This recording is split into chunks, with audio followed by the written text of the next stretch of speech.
بسم اللہ الرحمن الرحیم۔ عزیز طلبہ، پروفیسر ڈاکٹر محمد مشتاق آپ سے مخاطب ہے اور آپ سماعت کر رہے ہیں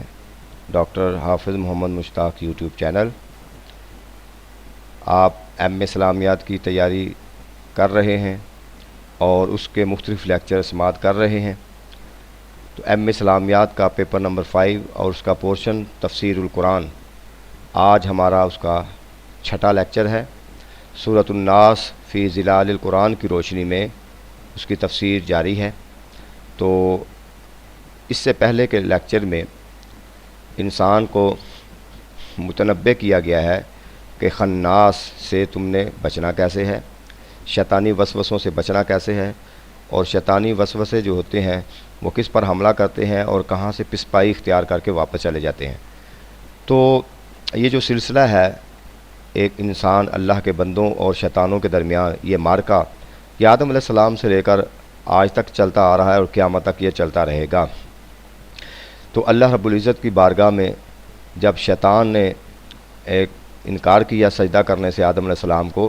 اور پھر وہاں پر اس نے کچھ چیلنج کی ہے اللہ کی بارگاہ میں، اور قرآن کی آیات کی شکل میں آج کا لیکچر ہے اس کے بارے میں۔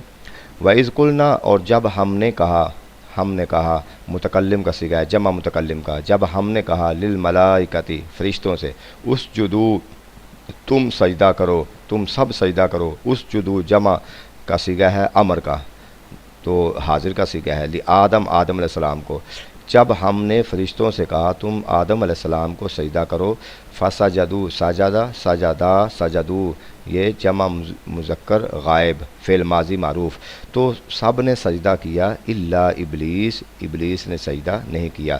میں اس ایک انتہائی اختصار کے ساتھ آپ کو یہاں بتا دوں کہ اللہ تعالیٰ یہاں فرما رہے ہیں کہ ہم نے فرشتوں سے کہا کہ سجدہ کرو،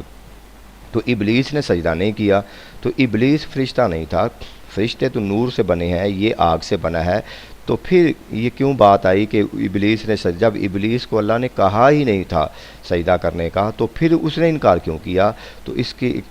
ڈیٹیل تو یہاں بیان کرنا مقصود نہیں ہے، لیکن اتنی بات یہ کہہ دیتا ہوں کہ ابلیس در حقیقت فرشتوں میں اس کا شمار ہوتا تھا، وہ اتنی اس نے عبادت کی تھی کہ ایسے محسوس ہوتا تھا جیسے فرشتوں کے اندر رہ کر جیسے کہ فرشتہ ہی ہے۔ اگر تو وہ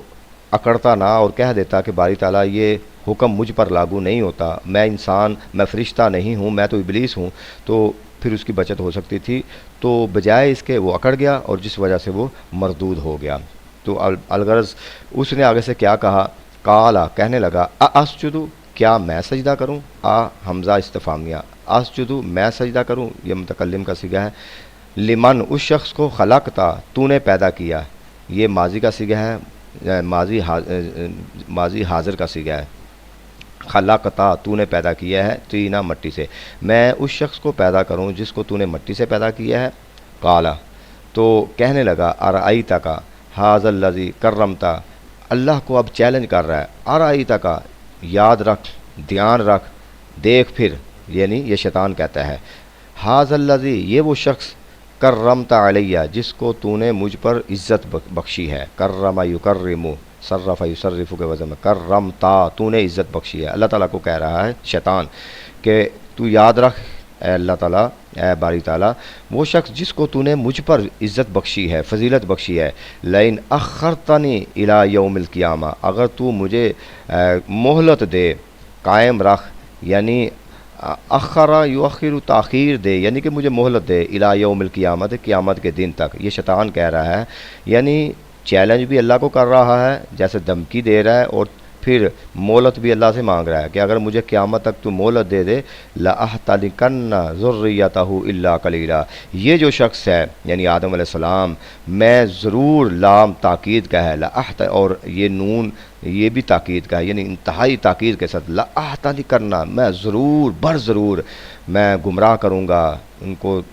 بھڑکاؤں گا، ان کو ہلاکت میں ڈالوں گا، ذریتہ، اس کی اولاد کو، یعنی آدم علیہ السلام کی اولاد کو، الا قلیلا، میرے حملوں سے بہت تھوڑے ہی ہوں گے جو بچیں گے۔ تو یہ اس نے ایک دھمکی بھی دی اور ساتھ اس نے مہلت بھی قیامت تک مانگ لی۔ تو اللہ تعالیٰ نے فرمایا، قالا اذهب، جا،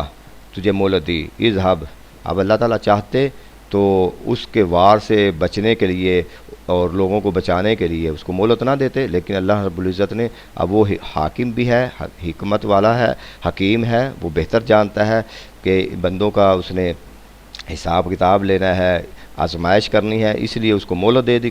قال اذهب، فرمایا جا، تجھے مہلت ہے، اور لیکن آگے سن، فمن تابعہ کا، جس نے تیری پیروی کی، جو تیرے پیچھے لگا، منہم، ان میں سے، یعنی آدم علیہ السلام کی اولاد میں سے، فإن جہنم جزاؤکم جزاء موفورا، تو یہ میری جہنم جو ہے اس کے اندر ان کو پورا پورا بدلہ ملے گا، یعنی جزاء موفورا، یعنی وہ جو کچھ کر کے آئیں گے پورا بدلہ جہنم کی شکل میں ان کو دیا جائے گا۔ تو اللہ نے بھی آگے سے بتا دیا کہ اس کا پھر انجام کیا ہوگا۔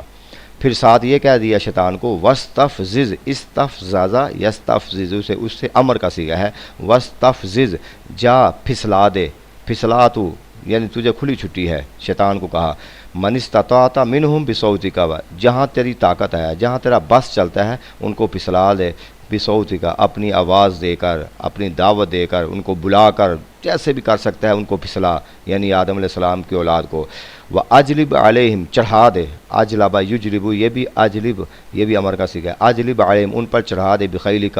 اپنے سواروں کو، گھوڑوں کو، وارجلک، اور اپنے پیادوں کو، یعنی اپنے لشکر جتنے بھی ہیں جو سواری کی شکل میں ہیں یا پیدل چل رہے ہیں، وہ سارے لشکروں کو چڑھا دے ان کے اوپر۔ وشارکہم فی الاموال والاولاد، اور ان کے مال میں اور ان کی اولاد میں جا کے شریک بھی ہو جا، یعنی نہ مال میں برکت نہ اولاد میں برکت، باقاعدہ اس میں شامل ہو جا، شریک ہو جا۔ وعدہم، اور ان سے پختہ وعدہ بھی لے لے، یعنی یہ اللہ تعالیٰ کتنی باتیں ان کو، شیطان کو کہہ کر کہ میرے بندوں کے ساتھ، میں حضرت آدم کی مخلوق کے ساتھ، ان کی ذریت کے ساتھ جا کے یہ کر، جا کے اپنی آواز کے ذریعے ان کو پھسلا، اور ان پر اپنے لشکروں کو چڑھا دے جو پیدل ہیں اور جو سواروں پر ہیں، اور وشارکہم فی الاموال والاولاد، اور تو شریک ہو جا ان کی اولاد میں، ان کے مال میں۔ وعدہم، ان سے پختہ وعدہ بھی لے لے، لیکن ساتھ فرمایا وما یعدہم الشیطان الا غرورا، شیطان کا وعدہ سوائے دھوکے کے کچھ نہیں ہو سکتا۔ لوگوں کو بتا دیا یہ تمہیں وعدے کرے گا، یعنی دھوکے کے علاوہ اس شیطان کا وعدہ کوئی ہے، اس کا وعدہ جو بھی ہوگا دھوکے پر مبنی ہوگا۔ لیکن ساتھ فرما دیا بہت پیاری بات، فرمایا ان عبادی، میرے بندے، اس کا مطلب ہے یہ جو تیرے حملوں میں آ جائیں گے، جن پر تیرا وار چل جائے گا، تو وہ بھی تو اللہ کے بندے، پیدا تو اللہ نے ہی کیا ہے، لیکن فرمایا کہ یہ جو میرے خاص بندے، میری عبادت والے، میرے ذکر والے، میری بارگاہ میں جھکنے والے، وہ خاص بندے، ان عبادی، میرے وہ خاص بندے، لیس لک علیہم سلطان، تیری کوئی طاقت، سلطان، ان پر کوئی طاقت تیرا وار نہیں کر سکے گی، کوئی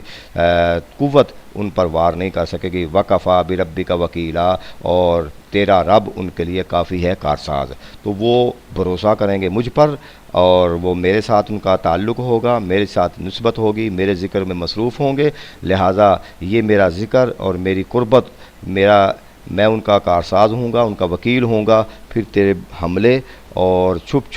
چھپا کر حملے جیسے بھی تو کرے گا، تو تیرے حملوں کا وار ان پر نہیں چل سکے گا۔ تو یہ اسی تفسیر کے اندر قرآن کی آیات تھی، تو ایک پیرے کی شکل میں نے اس کی وضاحت کر دی۔ ممکن ہے کہ یہ بھی آپ کو پیپر میں پوچھا جائے۔ اللہ تعالی ہمارا حامی و ناصر ہو۔